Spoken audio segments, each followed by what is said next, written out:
오늘 함께 나눌 말씀은 시편 124편 1절에서 8절의 말씀입니다. 시편 124편 1절에서 8절의 말씀을 함께 교독하며 읽도록 하겠습니다. 1절에서 8절까지의 말씀입니다. 제가 먼저 읽겠습니다. 이스라엘은 이제 말하기를 여호와께서 우리 편에 계시지 아니하셨더라면 우리가 어떻게 하였으랴.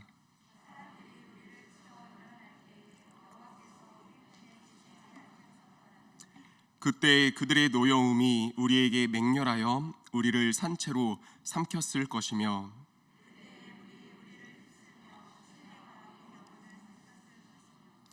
그때 넘치는 물이 우리 영혼을 삼켰을 것이라 할 것이로다.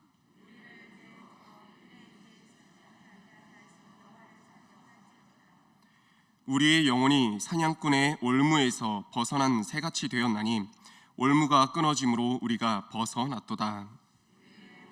천지를 지으신 여호와의 이름에 있도다. 아멘. 얼마 전에 새해를 맞이하였습니다. 새해를 맞이하기 전에 이제 연말을 송구영신 예배가 드려지는 그 날에 이제 중등부 아이들과 식사를 하러 가는 그 시간이었는데, 이제 함께 가던 길에 선생님 한 분이 아이에게 이런 질문을 했습니다. 이제 꿈을 물었습니다. 나중에 뭐가 되고 싶냐고요. 아이의 대답은 빠르고도 굉장히 간단했습니다. 돈 많은 백수가 되고 싶다 얘기를 하더군요. 돈 많은 백수, 이렇게 어울리지 않는 단어의 조합은 있지 않습니까? 돈 많은 백수, 전혀 어울리지 않습니다. 그런데 어떻게 그게 가능하겠냐라고 선생님께서 아이에게 되물으시니 역시나 아이의 대답은 간단했습니다. 건물주가 되면 된다는 얘기입니다. 이 흥미로운 대화는요, 이제 식당으로 가는 엘리베이터가 도착을 하면서 아쉽게도 종료되었지만요, 새삼 여러 가지를 생각하게 되는 그런 대화였음은 분명했습니다. 우리가 살아가는 이 시대 속에서 건물주가 갖는 의미는 참 상당합니다. 자신감을 가져다 주기도 합니다. 어깨에 힘을 실어주기도 하고요. 그리고 무엇보다 자신의 삶을 뒷받침해주는 든든한 배경으로 생각되기도 합니다. 이 시간에 이 말씀을 듣고 있는 우리 성도님들께 한 가지 질문을 드려봅니다. 우리 성도님들의 어깨에 힘을 실어주고 흔히 배경이라 불리는 그 삶의 기반이 되어주는 것을 쫙 여러 가지를 나열해놓고 선택하라 한다면 우리 성도님들 과연 무엇을 선택하시겠습니까? 앞서 말씀드린 이 건물주도 좋겠죠. 좋지만요, 이 시간 기도의 자리 가운데 나온 우리가 먼저 생각하고 선택하고 의지해야 될 그 배경은 천지를 지으신 창조주 하나님이심을 믿습니다. 세상은 조물주 위에 건물주가 있다는 그런 우스갯소리한 농담을 하곤 합니다. 하지만 저희들의 입술에서만큼은, 아니 생각에서만큼은 절대 갖지 말아야 될 그 고백과 그 생각 아니겠습니까? 절대적으로 우리를 지으신 천지의 창조주 되신 하나님만이 우리의 든든한 배경이 되시고 힘이 되어주심을 믿습니다. 아멘. 오늘 말씀의 제목이기도 하면서 오늘 본문의 주제이기도 합니다. 함께 고백해 보겠습니다. 오늘 말씀의 제목입니다. 나의 배경, 나의 하나님. 한 번만 더 함께 고백하겠습니다. 나의 배경, 나의 하나님. 아멘입니다. 우리 시편 기자의 이 고백을 함께 나누면서 내 삶의 진정한 배경이 무엇인지, 그리고 내 삶을 책임지는 존재가 누구인지를 이 말씀을 통해 깨닫게 되는 이 시간 되기를 소망하며 축복합니다. 아멘. 특별히 이 시편 124편의 말씀은 이렇게 이 내용으로 되어 있습니다. 하나님께서 우리 편이 되어주시고 내 편이 되어주심으로 숱한 환난 속에서 이겨낼 수 있었고, 홍수와 같은 내 힘으로 감당할 수 없는, 도저히 감당하기 어려운 그 상황 속에서도 능히 이겨내고 승리할 수 있었음을 고백하는 내용이 이 시편 124편의 말씀입니다. 하나님이 내 편이 되어 주심으로 어떠한 어려움도 이겨낼 수 있었노라 고백하는 내용이라는 것입니다. 그런데 하나님이 나의 편이라고 고백하는 이 시인의 고백 가운데서 다윗의 고백이죠. 다윗의 고백 가운데서 이 질문을 안 던질 수가 없었습니다. 무엇이냐면 공평하시고 정의로우시며 그리고 또한 사랑이 많으신 하나님께서 편이 되어주시는 사람은 과연 누구일까? 라는 질문이었습니다.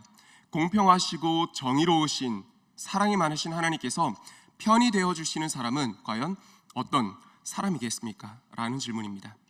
이 시편을 기록하고 있는 다윗이 하나님께서 편이 되어주시는 사람이었을까요? 아니면 구약에서 이스라엘의 조상이기도 하고 믿음의 조상이라 얘기하는 아브라함이 그런 사람, 하나님이 편들어 주시는 사람이었을까요? 아니면 오늘 이 잠을 깨워 하나님의 전에 나온 기도의 자리 가운데 나온 우리 성도님들이 하나님께서 편들어 주시는 사람일까요? 어느 정도는 맞지 않을까 생각을 합니다. 그리고 반드시 그렇게 될 줄 믿습니다. 하지만 이것이 다윗이 아브라함이 우리가 하나님의 내 편이다, 하나님께서 편들어 주시는 사람이다 라고 한다면 그것은 정확한 정답은 아닐 것입니다. 그렇다면 과연 어떤 사람이 하나님께서 편이 되어 주시는 사람이라고 명확하게 얘기할 수 있겠습니까? 먼저는 이렇게 말씀을 드리고 싶습니다. 하나님을 내 편으로, 하나님을 내 상황 속으로 먼저 끌어들이는 게 먼저가 아니라 내가 먼저 하나님 편에 서고 내가 먼저 하나님의 그 뜻 안으로 들어가는 게 먼저라고요. 한 번 더 말씀드리겠습니다. 하나님을 내 편으로 끌어들이고 하나님을 내 문제와 내 상황으로, 내 계획 안으로 끌어들이는 게 먼저가 아니라 뭐가 먼저라고요? 내가 먼저 하나님 편에 서고 내가 먼저 하나님의 뜻과 그 계획 안으로 들어가는 것이 먼저라고요. 한마디로 하나님께서 편이 되어주시는 사람은 먼저 하나님 편에 서 있는 사람이라는 것입니다. 그리고 좀 더 구체적으로 말씀을 드린다면 하나님 편에 서 있다고 하는 것은요, 문제만을 바라보고 있다가 언제나 하나님은 날 향한 시선을 떼지 않는다고 하잖아요. 근데 내 시선은 언제나 문제만을 바라보고 있었을 뿐이라고요. 근데 문제만을 바라보고 있다가 날 바라보고 계셨던 하나님께 시선을 옮기는 것, 그래서 하나님과 두 눈을 마주치는 것, 이것이 하나님 편에 서는 것이라고 할 수 있을 것입니다. 그리고 무엇보다 하나님께서 바라보시는 곳을 함께 바라보고 하나님께서 향하시는 곳에 나도 함께 가고 하나님의 뜻과 마음이 있는 곳에 나의 뜻과 마음도 함께 있는 것이 하나님 편에 서 있다라고 이렇게 할 수 있을 것입니다. 하나님의 뜻과는 그 반대로 나의 생각과 욕심에 따라서 사는 삶이라 한다면 어떻게 하나님 편에 서 있는 삶이 될 수 있겠으며 하나님께서도 그 사람의 편이 되어주실 수 있겠습니까? 하나님을 등지면서 살아가고 있는데 하나님의 시선과는 반대되는 것을 바라보고 있는데 그 사람이 어떻게 하나님 편에 설 수 있겠으며 하나님 또한 그 사람 편에 설 수 있겠습니까? 오늘 시편 이 124편의 배경이 되는 말씀, 그 사건은 출애굽기 사건입니다. 우리는 결말을 다 알고 있습니다. 분명히 하나님께서 이스라엘의 편이 되어 주셨습니다. 그래서 이스라엘의 편이 되어 주셔서 애굽에는 10가지 재앙을 내리셨습니다. 그런데 이스라엘에는 10가지 재앙이 아니라 축복과 자유를 내려 주셨습니다. 그런데 여기서 질문을 또 한번 던져봅니다. 공평하고 정의로우신 하나님께서, 그리고 사랑이 있으신, 사랑이 많으신 하나님께서 당신께서 동일하게 창조한 애굽인, 이스라엘인 이 두 양 사람들, 이 민족들 간에 한 민족은 등지고 한 민족은 편들고 이렇게 되는 것이 과연 옳은 것이겠습니까? 아닙니다. 만약에 하나님께서 그냥 이스라엘 민족이란 이유로 편을 들어주셨다면, 애굽인이란 이유로 등을 지셨다면 그 순간 하나님은 공평한 하나님, 정직한 하나님이라 우리는 부를 수 없을 것입니다. 그런데 성경은 명확하게 이스라엘 편이 되어주신 하나님을 발견하게 됩니다. 이것을 우리가 봐야 됩니다. 하나님의 뜻과 마음, 계획이 있었습니다. 무엇이었냐면 430년이란 그 시간 동안 충분히 종살이했던 그 이스라엘 백성을 이제는 출애굽해서 가나안 땅으로 옮기는 것, 그 가나안 땅에서 하나님을 예배하는 백성으로 살아가도록 하는 것이 하나님의 분명한 계획과 뜻이었습니다. 이스라엘은요, 지난 430년의 그 노예 생활이 정말 뼈에 사무쳤습니다.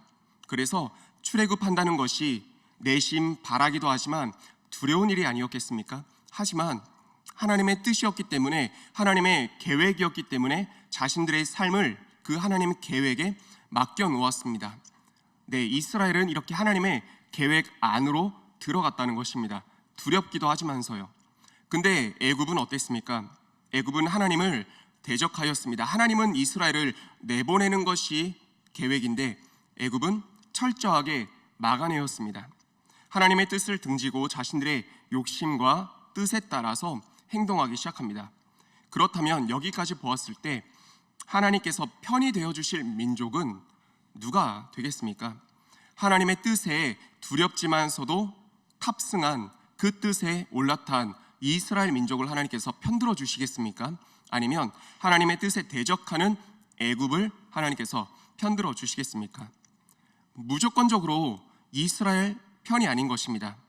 먼저 하나님 편에 선 그 이스라엘에게, 하나님께 부르짖은 이스라엘에게 하나님께서는요 편이 되어 주신 것입니다. 이러한 관점으로 말씀을 조금 더 찾아보니까 흥미로운 부분이 있더라고요.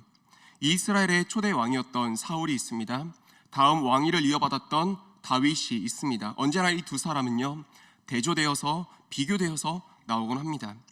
그런데 하나님께서 진정한 편이 되어 주신 사람은 누구였습니까? 다윗이었다고? 다윗이라서 무조건적으로 편들어 주셨습니까? 사울이라서 무조건적으로 등 지셨습니까? 말씀을 읽다 보면 그것이 아님을 알 수 있을 것입니다. 그런데 결론적으로 말씀을 드린다면 하나님 뜻에 탑승한 이스라엘을 하나님이 편들어 주셨던 것처럼 언제나 하나님 뜻을 쫓아 살기를 기뻐했던 다윗을 하나님께서 편들어 주셨다는 사실을, 하나님 뜻에 대적하는 사울을 하나님께서도 등지셨다는 사실을 우리는 알 수가 있습니다. 우리들이 기억할 것은 이것입니다. 하나님께서 단순하게 다윗의 편이 되어주신 것이 아니었다는 것입니다. 다윗이 밧세바 사건으로 범죄하였을 때 하나님께서는 그의 무조건적인 편이었기 때문에 그의 죄에 대해서, 잘못에 대해서 눈 감아주시거나 그러지 않으셨습니다. 분명히 그 모든 잘못들에 대해서 죄의 대가를 치르게 하셨습니다. 하지만 다윗의 죄를 일깨우기 위해서 선지자 나단을 보냈을 때 다윗은 귀를 닫지 않았습니다. 다윗은 그 나단 선지자를 쫓아내지 않았습니다. 하나님께서 보내주신 선지자의 그 말 한마디에 다윗은 엎드렸습니다. 회개하였습니다. 참회하였습니다. 그리고 그 모습과 그 중심이 하나님께서 원하시는 모습이었습니다. 하나님과 같은 길이었다는 것입니다. 그래서 하나님은 범죄한 이후에 다윗을 다시금 축복하시고 사용하셨습니다. 이것을 오늘 말씀에 비추어서 다시 한번 표현한다면 하나님이 다윗의 편이 되어주셨다는 것입니다. 다윗이 하나님 원하시는 뜻대로 죄를 지었지만서도 회개했기 때문에, 원하시는 그 모습대로 뉘우쳤기 때문에, 그것이 하나님 마음에 합했기 때문에 다시금 하나님이 다윗을 들어 사용하셨다는 것입니다. 그의 편에 서셨다는 것입니다. 우리 성도님들, 오늘 주신 이 말씀을 통해서 저와 우리 성도님들 함께 도전하길 원합니다. 하나님께서 내 편이 되어주시는 인생, 하나님께서 내 배경이 되어주시는 인생 원하고 누구나 바라겠지만요, 그에 앞서 필요한 것이 있습니다. 우선 되어야 될 것이 있습니다. 그것은 앞서 말씀드린 나 자신이 먼저 하나님 앞에, 하나님의 편에 서 있어야 된다는 것입니다. 내 뜻과 상황, 문제 속으로 하나님을 끌어들이는 게 아니라 내가 먼저 하나님의 뜻 안으로 들어가는 것이 우선이고 먼저라는 것입니다. 그러면 어떻게 기도를 해야 되겠습니까? 하나님, 이 문제를 해결해 주세요. 하나님, 내 편이 되어 주세요 라고 기도하는 게 아니라, 하나님, 이 문제 속에서 하나님께서 원하시는 것은 무엇입니까? 하나님, 이 문제를 통해 제게 깨닫게 하시려는 그 하나님의 뜻은 무엇입니까? 라고 하나님께 물으며 먼저 기도하고, 그렇게 내 상황의 문제뿐만 아니라 내게 속한 가정도, 사업도, 직장도, 그 모든 것을 가지고 하나님의 뜻 안으로 들어갈 수 있는, 하나님 편에 서서 내 삶의 모든 것을 이어나갈 수 있는 저와 우리 성도님들의 삶이 되시기를 주님의 이름으로 소망하며 축복합니다. 아멘. 끝으로 한 부분만 더 살펴보도록 하겠습니다. 오늘 시편 124편 이 7절의 말씀을 묵상하는 가운데 참 큰 은혜가 되었습니다. 7절의 말씀을 함께 읽어보도록 하겠습니다. 함께 읽겠습니다. 우리의 영혼이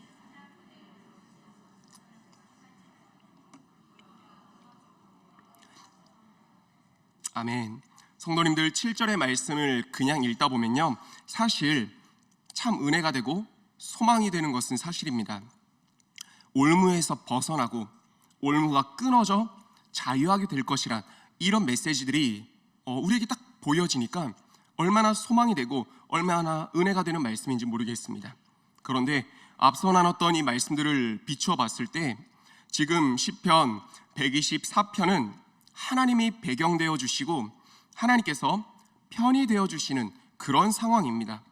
그런데 7절의 말씀에는 저와 우리 성도님들의 정말 우리의 삶이 들어있는 것 같습니다. 하나님께서 편이 되어 주심에도 불구하고, 하나님께서 배경이 되어 주시는 인생임에도 불구하고 지금 7절에 나오는 그 새가 어떤 상태에 놓여 있다는 것입니까? 이미 올무에 걸려 있다는 것입니다. 다시 한번 보겠습니다. 이미 124편은 하나님이 편이 되어 주시고 있는 상황입니다. 하나님이 배경이 되어주고 계시는 상황입니다. 그런데 정작 이 말씀 가운데 나오는 그 새, 그 주인공은 이 사냥꾼의 올무에 갇혀 있습니다.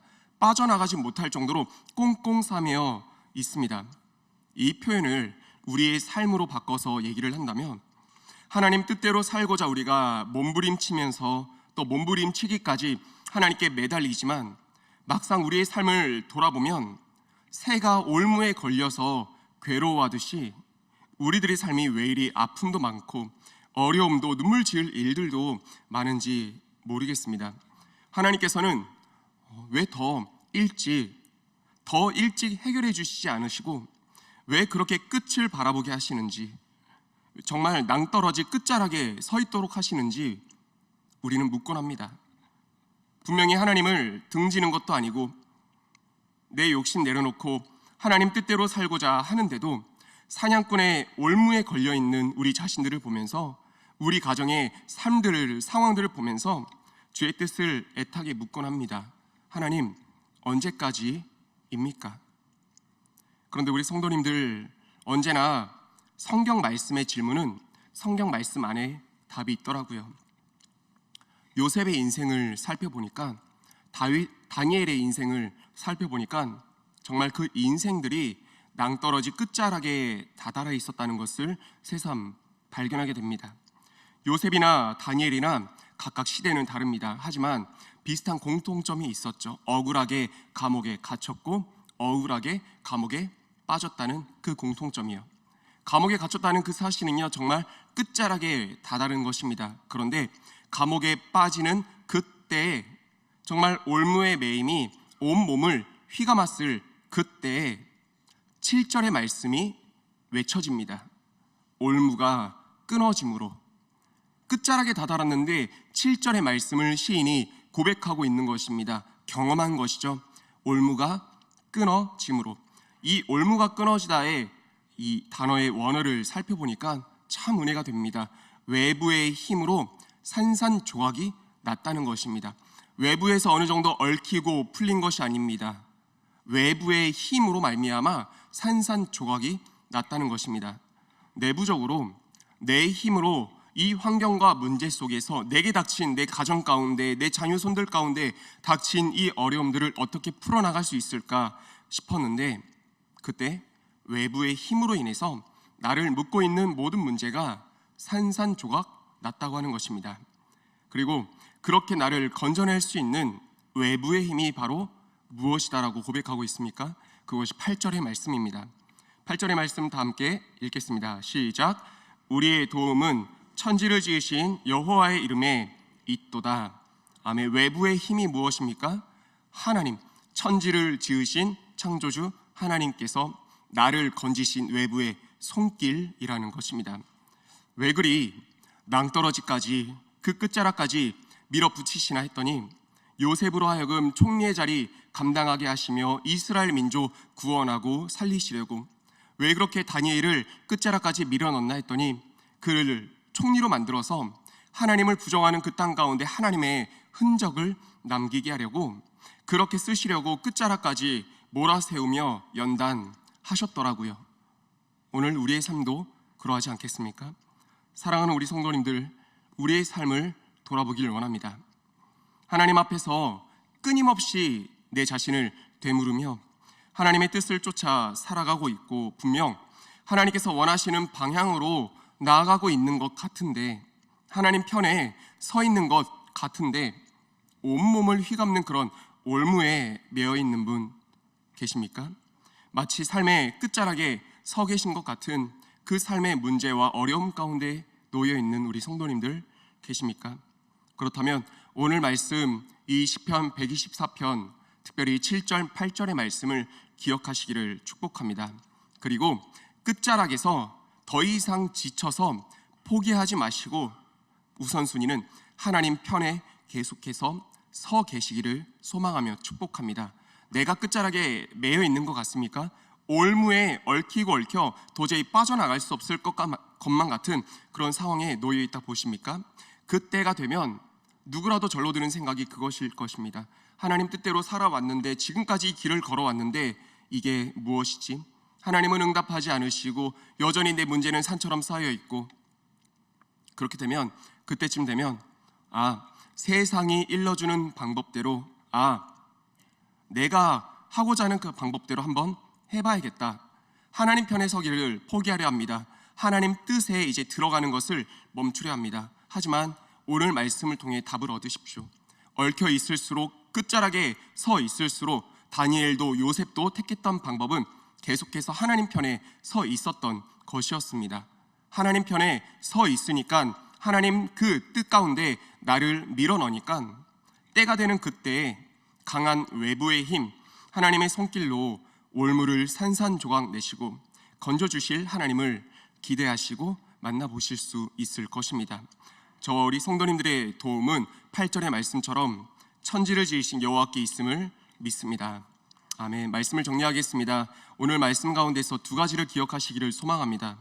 하나님을 내 편으로, 그리고 내 문제와 상황으로 끌어들이는 그런 삶이 아니라 내가 먼저 우선적으로 하나님 편에 서고 하나님의 뜻과 계획 안으로 들어가는 우리 성도님들의 삶이 되시기를 소망하며 축복합니다.